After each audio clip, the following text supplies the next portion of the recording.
Welcome to The Self-Led Woman.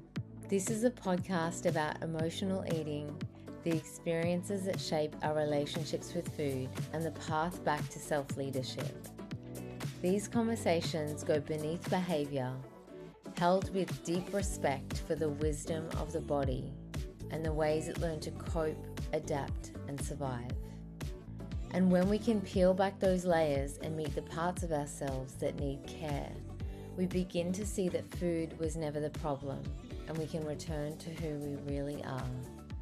I'm your host, Megan Darnell. Let's dive right in. So I'm so excited to welcome today's guest, Kiah Paetz. Kiah is an accredited practicing dietitian and credentialed eating disorder clinician who specialises in helping people heal their relationship with food and their bodies. After spending years struggling with her own relationship with food, her own recovery journey inspired her to become a dietitian and specialise in eating disorder treatment. Kiah also brings a unique perspective to this work as someone who was late diagnosed with ADHD, and she's passionate about helping people understand how neurodivergence can shape eating patterns, body image, and our relationship with food.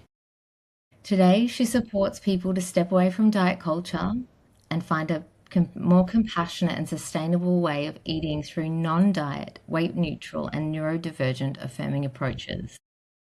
She works with clients experiencing eating disorders, disordered eating, ADHD, autism, and food anxiety through her online nutrition clinic, Nutrition by Kiah, helping people feel more peaceful around food again. Outside of work, Kiah is a bookworm, coffee lover, and mum to 2- and 4-year-old girls. Welcome to the podcast, Kiah. Thank you so much for having me. I look forward to our chat today. Yeah, me too. I'm so excited for it. So to kick us off, for anyone listening who hasn't come across your work before, how do you describe what it is that you do? Great question. So I'm a dietitian, so I've studied a Bachelor of Nutrition and Dietetics, got qualified as an accredited practicing dietitian, and then did further training to become a credentialed eating disorder dietitian. In terms of what I do on a day-to-day basis, I run my online nutrition clinic, Nutrition by Kiah. Like we talked about before, I've also got a podcast, social media as well. And in my nutrition clinic, I really kind of support people working on their relationship with food through one-on-one consults and group programs as well. A lot of my clients also work their way through my own online program. It's like an online course alongside the work that we do. But I kind of generally say working with a dietitian is almost similar in a way to working with a psychologist, but instead of working with, a lot of the kind of trauma and a lot of the deep stuff, we work on our kind of relationship with food, how we eat, what we eat, and really the kind of behind the scenes of, what goes on in our head around eating. So our sessions can feel really talking based, really kind of practical, but really kind of unpacking, what is our relationship with food today, and how did we get there? Yeah, so because you're helping people heal their relationship with food and their bodies through the non-diet and weight neutral approach, which I just love, what does that actually look like in practice for you? Great question. So generally a non-diet approach is essentially where we aren't focusing on kind of strict food rules or strict dieting. So kind of when you come and see me, I'm generally not doing really strict meal plans and kind of being like, hey, eat X amount of calories per day. We tend to kind of focus more on building your understanding of nutrition. So kind of some of the basics like, what's a protein? What's a carbohydrate? What's some fats? How might that look like on a plate to make sure we're getting all of our nutrition needs, but then also considering some other factors that involve, how we eat, which is, what food do we actually feel like? How's our hunger and fullness cues? How can we work on improving them? So it's both kind of building, a bit of nutrition knowledge, but also really helping someone understand what their body wants and needs in that moment. And that kind of combination of that is really that kind of non-diet nutrition where it's not super prescriptive, but it's of course, educational and focusing on helping them be essentially the healthiest person that they would like to be as well. From a weight neutral approach, generally we don't focus on weight in our sessions. I don't really weigh my clients unless it's really clinically necessary. Also a bit harder just being on telehealth as well. But instead, we kind of focus on markers of success outside of weight. So that might be looking at how is their blood markers going, things like cholesterol, things like, their blood pressure, how is their nutrition levels, nutrient deficiencies. Also, how is their ability to eat regularly and feel their body and listen to their hunger and fullness needs as well. And how's their kind of, internal monologue around food? Are we more flexible with our eating? Is there strict diet rules? Have they changed? So a lot of markers of success outside of just, we've lost weight, for example. I love that so much. And obviously our work is very different, but it's something I don't focus on, even though women might come to me and be like, I want to lose weight, because of the emotional eating or what have you. I'm like, I don't think that's necessarily healthy for a lot of women who have struggled with the disordered behavior around eating and food. And I know from my own journey, when I was sort of hitting like the points of recovery, it wasn't helpful. It was just creating more noise in my head. And I love that you look at like those other markers of success outside of that. And also just it's so important, that connection back to our bodies and like, what do we need? What do we feel like? All of those things. Definitely. And like, look, a lot of people will always kind of come and seek weight loss. Like that's really, really common, especially in the world that we live in, especially these days. It's really, really common. But I kind of often say to my clients, when we are working on our relationship with food, we don't really want to focus on weight or weight loss. So it can be really hard to do, but I always say kind of pause the weight loss goal until after we've worked on our relationship with food, and then kind of come back to that then and actually see how you feel towards it. Is it still there, or has it changed? Is maybe working on weight loss something that doesn't align with your values as well? Yeah, beautiful. So I know that your work is also shaped with your own recovery journey with food. Can you take us perhaps on a little bit of your own journey and like what originally drew you into this field and how your personal experience changed the way you understand eating behaviours? Yeah, definitely. So I really struggled with my relationship with food, developed an eating disorder around, I think I was in grade 11, so it would have been about 15. It was essentially at the time super restrictive, took away most of my life. I spent a lot of my days thinking about food, thinking about my body, and because of that it really affected things like my friendships with others and my relationship with my parents. I think I often say to clients, one of the reasons why eating disorders come about is they're often a function. They help us to kind of survive in a time where other things in our life might not be going well. And at the time I was, had a lot of family issues going on, and I didn't realize it, but that was kind of probably my way to survive, something to control where there was a lot of things outside of my life, outside of my control. My eating disorder looked different as it kind of progressed. I kind of probably think I had it for about 7 years or so before I really kind of recovered. And unfortunately, I actually never went to any health professionals for recovery. I think that's a lot because I didn't really talk about what was going on for me. I didn't really know where to go for support as well. And kind of back then, I don't think eating disorders were really talked about the way that they were today.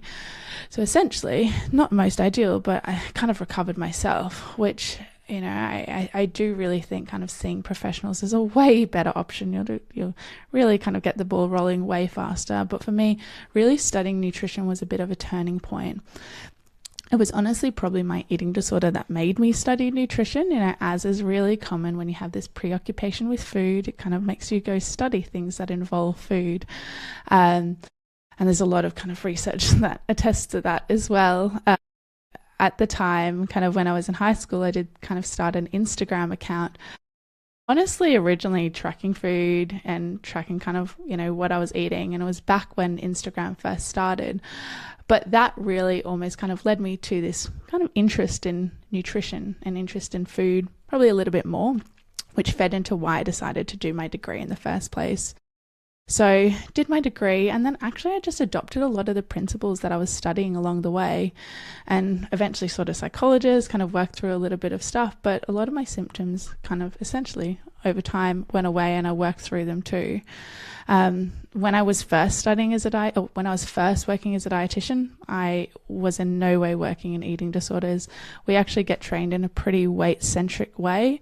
So I was honestly working on weight loss and a lot of kind of chronic disease. But, through just working, I kind of almost fell into eating disorders. I initially worked a lot in the vegan and vegetarian space. That was kind of my first business that I started when I left university. But kind of working in that space, I started seeing a lot of clients who were struggling with their relationship with food and their body. And so that kind of led me to upskill and then start working in eating disorders. And I actually essentially changed the entire way I practiced as a dietitian after I started doing that training. I practically had to unlearn everything that I'd learned at uni and relearn how we practice in the eating disorder space, which is really quite different. But that actually brought me a lot of joy and a lot of purpose out of my job, because today, as you'd probably know, working in this space as well, there's something that's so powerful when you work with someone on their relationship with food journey and seeing how much their life changes and their life improves. Recovery looks really different from person to person, but, it's just so rewarding as a practitioner, when someone's like, I can now eat out with friends, and I don't care, it's all good. Or, I'm okay to go on holiday to Bali and I don't feel like I have to restrict my diet and I can just be present in the moment.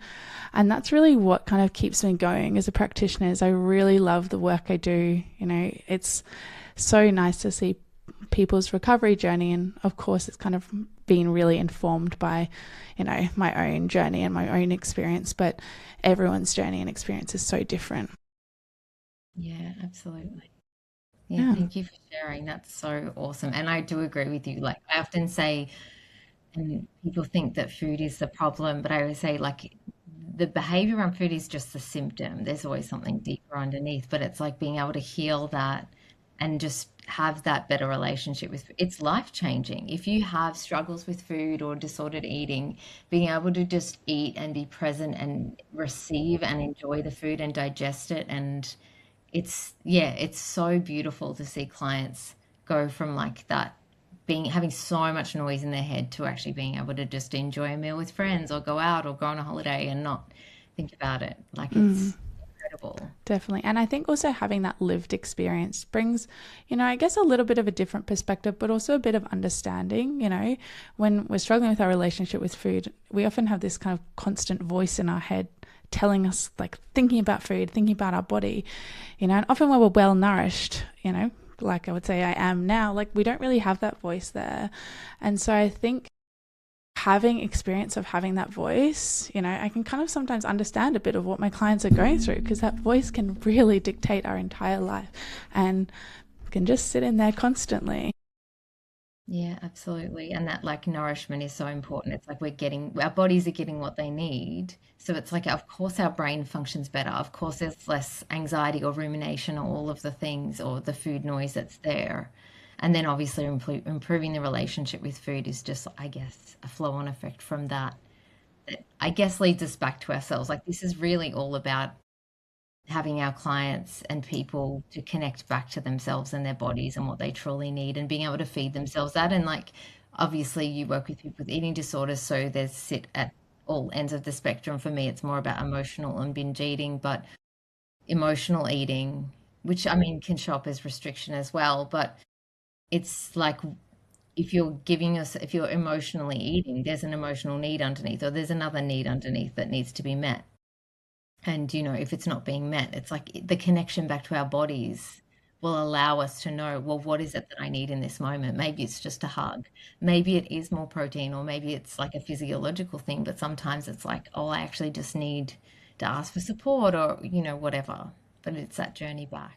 And I think what you've said there about, like, there's that emotional need of being met. I think often we're so easy, in society to be like, I'm just emotionally eating, without actually thinking, okay, what does emotionally eating actually mean? Like, emotional eating, there is some sort of emotion there. What is going on? What is under the surface that's causing that to occur? Yeah. So, like, I often say that, like, the behaviors around food the ones that get labeled as disordered, and I mean, this is a very IFS perspective that, like, any disorder, any, I guess, condition, we call them, like, they're parts of you that are doing a job to try and make you feel safe or protected or what have you. They're trying to do something for you. From your perspective and in your work, what do you feel like these patterns are often trying to help someone manage or cope with? Well, I guess taking a kind of probably nutrition lens, because, I think, I tend to always say, like, when I'm working, I work really closely with psychologists who are often doing a lot of that kind of deeper stuff, or kind of what's actually going on beyond the surface, underneath the surface. When I kind of work, especially let's say kind of that emotional eating, maybe binge eating side of things, from a nutrition perspective, I just want to make sure initially that our nutrition needs are being met. It can be really common a lot of the time to find that, people aren't actually meeting their nutrition needs primarily during the day. We have this, so many different diets available on the internet, intermittent fasting, telling us, oh, we should only eat one meal a day, when in actual fact, a lot of the time we probably need to be eating pretty regularly during the day to support our energy levels. But also when we eat more regularly during the day, we are, also reducing the risk of binge eating later on in the day. We're not kind of having this no food going throughout the day and then this large amount of food at night. We're actually kind of fueling ourselves adequately throughout the day. And that's really important to kind of make sure by the time we get to the end of the day, especially if we've come home from work and we're exhausted and there's maybe more emotional things going on as well, that we're not kind of setting the pathway to potentially a binge or an emotional eating episode, because our body is fueled enough.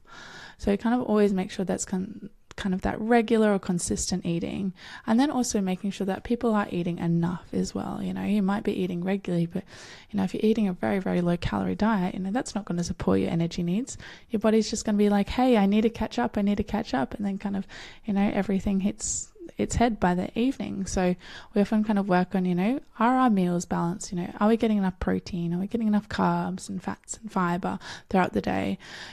How can we also do that in a way that works for you as well and works for your brain? I know we're kind of going to be talking about ADHD, but, especially kind of in the binge eating space, that really kind of crosses over very frequently with ADHD. So, we really focus on kind of how can we make sure we're eating meals and as balanced as possible in a way that meets our capacity levels, in a way that meets kind of how our brain is functioning. It doesn't have to be this exotic home cooked meal that we have to make every Sunday. So we've got meal prep, it can be literally a wrap. But really working on how can we support our nutrition needs during the day to help reduce kind of some of those chances of that binge eating in the evening. Yeah, absolutely. And even just that simple thing of, like, making sure our nutritional needs are met. If we're not eating enough, like, we're going to be dysregulated. So then we're going to want to emotionally eat or binge at nighttime if we've, like, been like that all day. And also, I mean, I speak a bit about this from my own journey, but, like, making sure we are being nourished, like, whether it's bloods, whether it's getting, a hair tissue mineral analysis test. Like, I've had to do those things and take supplements. Not that, I recommend that be the first thing you look at. Obviously, what you're eating is so important, but, if we aren't getting everything we need, we'll probably be craving certain things or wanting to binge if we're not getting what we need. And it's like looking at, I guess, the whole picture there. But I'm really excited to talk about the ADHD thing, because I've had quite a few clients with ADHD and also a lot of friends with ADHD, and I know that their brains are so different and it can really create some challenges around food. But you've spoken about you being late diagnosed with ADHD and how that shaped your own understanding of your own relationship with food. But can you speak to how neurodivergence can influence eating patterns or body image in ways that are, I guess, often misunderstood by people who are neurotypical, I guess? Really good question. I think when I think about ADHD, especially in the way it affects eating patterns, I often think a lot about, like, our executive function. So our executive function is our brain's admin system. And with ADHD in particular, we often experience what we call executive dysfunction. So our brain's admin system maybe not working as effectively. So kind of that admin system is really involved in things like, organizing, prioritizing, getting tasks done, getting tasks started, especially if they're really, really boring. what else? Making sure we kind of do things in a bit of a logical way, remembering where things are. So it can affect food in so many different ways. So, for example, if we think about part of the executive dysfunction of getting motivated and getting tasks started, especially if they're really difficult, this can affect food in the way of, say, even getting up and going and organizing shopping. I can even attest to this. I was talking to one of my clients about it, actually. Like, I've just been so unmotivated to go shopping and organize my groceries because it's a task that might, even though it's actually not that hard, my brain views it as really hard. So the kind of getting that motivation to get started on tasks can be really, really difficult. So as a result, we kind of sometimes often see that people with ADHD might struggle with being consistent around things like shopping, or inconsistent around things like shopping, or inconsistent around being able to kind of get up and go, say, make some food for themselves as well, especially if they're unmedicated too. Now, I guess one of the things that we often say is ADHD does thrive on novelty, and it does thrive on a bit of time crunch. So we do find that, when there's a bit of urgency involved, that can help things. So, one of our strategies that we might be kind of doing is saying, if we're trying to get someone to do some shopping, for example, we might set a timer. You have to try get it all done, like, say, Woolworths delivery, because that often works better for the brain. It makes it a bit easier. You might have to do it within 10 minutes, see how much you can get done. And just sometimes that creating that novelty helps us to get those tasks done. Another part of executive dysfunction or executive functioning is really working on our organization. So people with ADHD often find that they might really struggle with planning meals. So the idea to kind of plan out meals for the week or your snacks for the week, do a shopping list, that can feel really, really overwhelming because there are so many parts involved. You have to get out the pen and the paper of where you're going to do it. You've got to think about what you're going to eat, make all those decisions, write it down, write the shopping list, go to the shops, come back, put it all in the fridge, make the food. There's a lot of steps involved, and that can make things really, really difficult. And then I guess another part is, say, working memory, which is often our ability to hold kind of short-term information. So people who struggle with this in particular, so me, I might find I always lose things, or always forget things if they're not visible. So that might mean kind of sometimes even forgetting to eat or forgetting to take supplements. So we might kind of be saying, hey, can we keep stuff visible, or keep stuff on the counter, keep your supplements right next to your desk, like me with all my stuff right here, so that we can remember to take the stuff, because always we might just forget. So it's really about kind of understanding how the ADHD brain works, and then making strategies, to essentially help those parts of the brain. But I think for myself as a dietitian, especially kind of when I started learning more about neurodivergence, honestly, for myself, and kind of doing more training on it, I really realized that kind of the missing piece of the puzzle is, when we give our clients strategies, and say it's like eat regularly, and then they come back and they're like, oh, I haven't done it. The really kind of big turning point is actually understanding what's stopping them from doing the strategy, and really, really unpacking that in detail. Because often people will be like, oh, I'm lazy, or I just can't be bothered. But, if that's always happening, then that might just be how their brain works. It's not their laziness. It might just be their executive functioning. And we just have to find a different way to kind of do that strategy, and a way that works for actually their brain. Yeah, that's beautiful. And I mean, I'm a big fan of just making things easier. I kind of love this idea of trying to get your shopping done in 10 minutes, because that just feels like a bit of a game show. But Yeah, gamifying is also great. yeah, but I mean, I hate the supermarket just for all of the frustrating things about it. So I love a click and collect order. But I have said to many people, and even myself in my own journey, it's also about the season of your life you're in. And whether it's ADHD, or whether it's just you actually are just having maybe a tough time with your mental health. And I've had this where the thought of cooking one meal made me want to cry. So it's don't feel like you need to be perfect. Don't feel like you need to eat all the rainbow of the vegetables.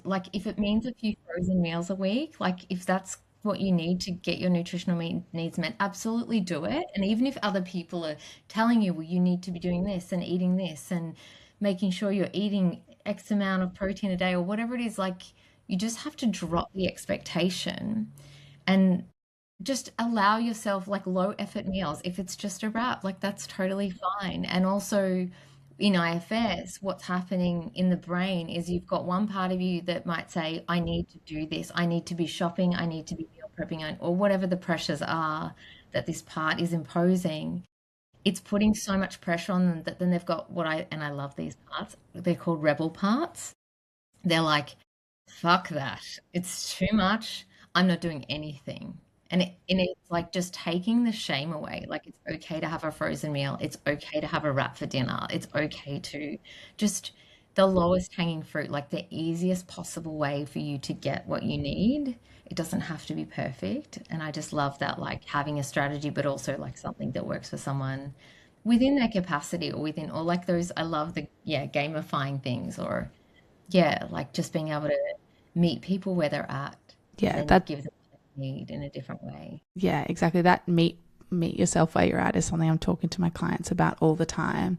You know, often one of our strategies is kind of what you're talking about. Like we do meals based on capacity. So we might kind of write meal A, B, C, and our A column is really like our really low effort, low capacity days where you have no energy, no motivation, no spoons, something that might take under 5 minutes to prepare. Kind of our meal B is when we've got maybe, well, I say meal A might be like those frozen meals, for example, or toast or cereal. You know, meal B might be, okay, we've got a bit more motivation, a bit more capacity, you know, maybe we're putting together a sandwich or a wrap. And then kind of meal C is where we kind of have that high capacity, lots of ingredients, meals like, you know, say cooking, say spaghetti bolognese potentially, or, you know, curry. And those meals and what's included in those levels are going to be different for different people. You know, you might find spaghetti bolognese really easy to make and I might find it really hard to make. But it's really kind of going at, if we're always low capacity and we're trying every night to kind of make meal C complex meals, you know, we're never going to be able to stay consistent because it's just not it's not meeting ourselves where we're at. But if we can start with meeting ourselves where we're at, you know, start with the easiest thing, you know, then we often kind of build up and we can do more other stuff. We can add in more, you know, once a week or a few times a week cooking, or add in some more fruits and veg. You know, we can build on, you know, the nutrition side of things once we've kind of figured out how to eat regularly in a way that actually works for our capacity levels. Yeah, I'm a big fan of meal prep. Like I do it every weekend, but like I say this to a lot of people, and I know this isn't for everyone. And there was a point in my life where that felt really overwhelming too. But right now it suits me beautifully. But I don't like cooking every night because it takes time to clean up. And, you know, it's just like, I don't like it. For me, I always say to people, this can be really helpful and it doesn't need to be elaborate. I'm also a weirdo that will eat the same shit day in, day out. But it's like you think about all the decisions we make a day. And then women on top of that are often looking after children, plus they have jobs. And it's like by the time you get, it's not just the decisions, we're making sometimes hundreds of food decisions a day. And that massively affects our capacity too. It's like what to eat, when to eat, how much to eat. Should I eat now? Should I eat later? I have to figure out my kids' meals. Like it's so much. So it's like that for me, the meal prep takes that out of my week. It's like only on a weekend. I know what I'm going to cook, eat. It's in the freezer. I don't need to think about it. So that's just something that I do that I find really supportive. But also the finding those things that are supportive for you and wherever you're at too.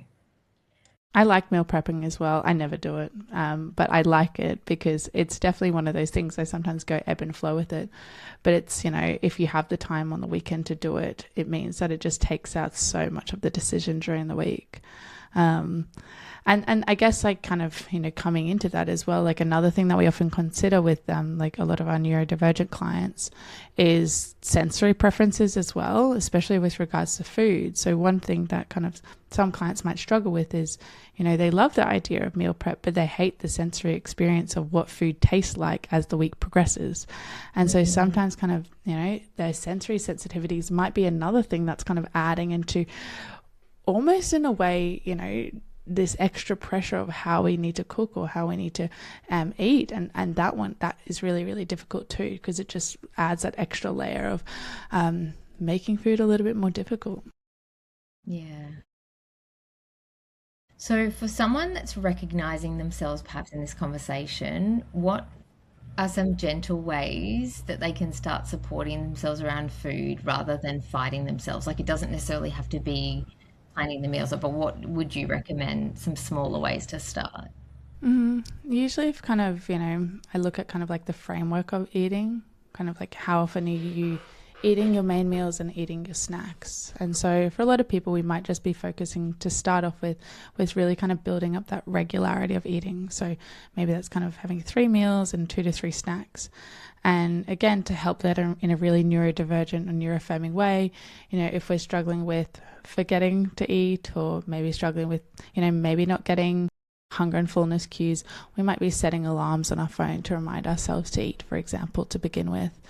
And then it kind of comes to kind of part 2, which is like, when the alarm goes off, well, what do we eat? And so this is kind of where I often say, having a couple of, 1 or 2 options at each kind of meal and snack might be a really good way to start. So, breakfast again, might be, I often just say, just think about what's the absolute easiest thing that you can make to start off with. It doesn't have to be perfect. It might be toast, baked beans on toast and cereal, for example. Lunch might be like a sandwich or a wrap or a salad bowl, whatever's easiest for you. Dinner might be, even like say a frozen meal, for example. And snacks could be, say, maybe even like prepackaged squeezy yogurts or some fruit. And so sometimes just having kind of a couple of different options, and maybe also having a few frozen meals in the freezer for the times that you don't feel like cooking or don't feel like prepping stuff, can be really good to just start to kind of get that ball rolling there. I also often recommend, kind of creating your own snack box as well, whether it's in the fridge or a freezer, of a whole lot of different snack options that you enjoy. So that, again, when those alarms go off, like, you can be like, oh, I'll just go to my snack box. It's there, it's easy, and it's got variety as well. So you can kind of go towards whatever kind of foods you're really feeling like. That's often how I would probably recommend starting. Yeah, beautiful. I love that point you make about like the snack box and having things you actually enjoy. Like, I probably had, I mean, it's been looked different at different phases of my journey, but I definitely had a period of that real orthorexic thinking, and I used to, and I say this now, like, I do not eat shit that makes me miserable. Like, you will never see me eating celery ever again. But it's like every meal, it's like I enjoy it, and it's like having something that you actually enjoy, that you actually look forward to. I mean, that also starts to change your relationship with food, I think, as well. And it just starts to nourish your brain as well. And that's kind of what we often want to, start with, really, because if our brain's not getting enough fuel, then it's going to kind of stay in that restrictive mindset. It's going to stay in that preoccupation with food and our body. So it's kind of good just to kind of start with, whatever is possible for you, whatever's easiest, and then we can build up from there. We can kind of get some more diversity. We can challenge some of those food rules. We can get more different things into our diet, but you just want to do whatever's absolutely easiest to get started. Yeah, absolutely. And also, like, that just really takes away like any shame women might have or people might have about, like, that they need to get it perfect, or they need to be healthy, or they need to be like get it right. But it's just like, no, just again, meet yourself where you're at, right? Yeah, trying to challenge that perfection. Like, well, we want to be imperfect, essentially. Like, when we're trying to be perfect all the time, that kind of almost sets us up for that kind of, being on the diet, off the diet. And that's kind of what we want to try and get away from. We just want to try and build some consistency, build some routine with our diet, but not necessarily like, have the food itself be perfect. Just get that kind of routine there, and then from there work on maybe the nutrition quality. Also, that relationship to food, it's like at first people think it's just about the food and what they're eating, but it's like it's so much about the relationship. And you might be eating quote unquote healthily all the time, but how's the relationship? And if it's taking up way too much space in your mind, like, it's like we have to look at that as well. Definitely. And I often say, like, it can be useful to think about what you were eating like before you were struggling with your relationship with food. What was your diet like then? Maybe even as a kid, and often as a kid, we don't really, well, it's different from person to person, but we might not be experiencing as much food thoughts as we are now. We might have that lunch box, we have morning tea, we have lunch, we have afternoon tea, and even kind of thinking about what you were like then can be a good place to start with food. That's so interesting. Do you notice any themes or patterns that come up when you ask that question? Like when, if they look at their relationship with food prior and then where it began, is there an event or is there something like, do you see patterns there with your clients? Yeah, like it's definitely different from person to person. Kind of, in terms of patterns, I often notice, people who are struggling with their relationship with food often might say something about kind of maybe bodies were really highly valued in their environment, whether that's kind of in their culture or in their household. Weight was really talked about. Maybe they were commented, maybe their bodies were commented on based on their weight, or maybe other people's bodies were commented on their weight. So it really kind of reinforces that, weight is, or over evaluation of our weight and over evaluation of our shape, and that weight is the most important thing about us. I kind of think a really common turning point is a lot of people in kind of high school, maybe kind of trying diets, maybe kind of being pressured by friends as well, or there's a lot of changes that happen with our body, even kind of going through puberty in high school, and that can often start kind of really struggling with our relationship with food. We might kind of then go from one diet to another diet to another diet to another diet, and that kind of just tends to make things worse and worse, and really kind of fuel that body image shame and fuel that I'm not good enough, or why can't I stick to it. Yeah, a lot of kind of similar themes tend to come up. Yeah, and it's that, well, I see that in my work all the time, but it's often the shame that keeps people stuck there because Yeah. it's like the shame will fuel emotional eating. It'll also fuel restriction. It's like the restriction, the shame fuels the restriction and puts all this pressure on. And it's that pressure that eventually it's kind of like a volcano, and it's like then the binge happens or the opposite happens. But it's all just fueled by shame. And it's like being able to come back to self-compassion, which I know you speak to. Really, I think it's the key to healing these things is self-compassion. Yeah, yeah, definitely. And, of course, self-compassion is one of those things that's often easier said than done. We're often way more compassionate with other people than we are with ourselves. But, kind of thinking about, how do we, if we had a friend who was, struggling with their relationship with food, struggling with their weight, what would we say to them? We often wouldn't be harsh. We wouldn't be telling them really negative things. We're often really kind of kind and gentle as people. And it's about kind of going, okay, well, can we use some of that language and tell that to ourselves? And, what would that look like? And that can look really, really unfamiliar at first, and take a kind of long time to change things as well. But, if we kind of always have that negative voice in our head, we're always kind of going to have that negative voice in our head. So it's important to, if it's important for you, to actually work on changing that. And like the brain can change. That's what, neuroplasticity is, right? Our brain's pathways can change, although it does take time and it does take work. I think there's, really good reason for why kind of doing this stuff is work, because it is hard as well. But you're right, it is important, that kind of self-kindness and self-compassion. Even if we maybe don't love what we look like, that's not necessarily the goal, to absolutely love what we look like, but we just want to be kind to ourselves. Yeah, absolutely. And to finish us off, this is my favorite question, but if there's a woman listening right now and she feels quite trapped in her relationship with food and feels like maybe her body's the problem or her eating behaviors are the problem, from your perspective, if her body could speak directly to her, what do you think it would most want her to know? Oh, that's a really good question. I deserve to be cared for. I deserve to be loved. I deserve to be respected. Often we are so harsh with our own bodies throughout our life. And, that's really sad, I often, have some clients, or like, you hear about stories that, people talk about like their grandmas, in their 80s or 90s, really talking about their own dislike of their bodies, and is that what we want as a society, for us to kind of dislike and hate our bodies our entire lives? Like, it's our only body that we have, and I think our bodies deserve that kindness. It deserves that respect, despite all the things that we might not like about it, it still deserves kindness.